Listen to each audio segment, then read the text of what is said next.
تاکہ ہم اپنے لیے ایک آئیڈیل، ایک نمونہ انتخاب کر سکیں، ایک راستہ چن سکیں کہ جس پر ہم کو چلنا ہے، جس پر ہم کو گامزن ہونا ہے۔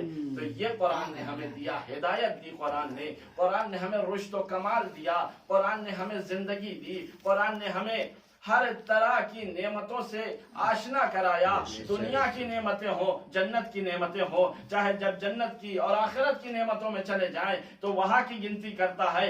اسی سورہ مبارک واقعہ میں 50 نعمتیں جنت کی گنا دیتا ہے، سورہ رحمان میں چلے جائیں ہر طرح کی نعمتوں کو گنا دیتا ہے۔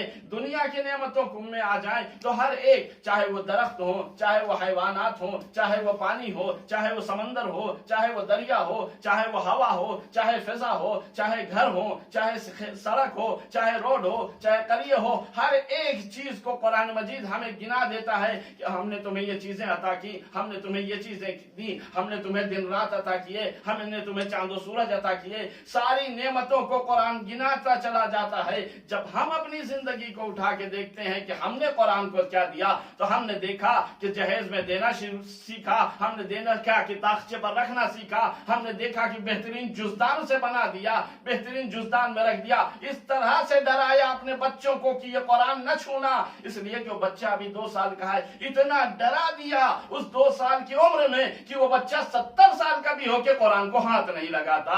صلوات پڑھیں محمد و آل محمد پر۔ اللہم صلی علی محمد۔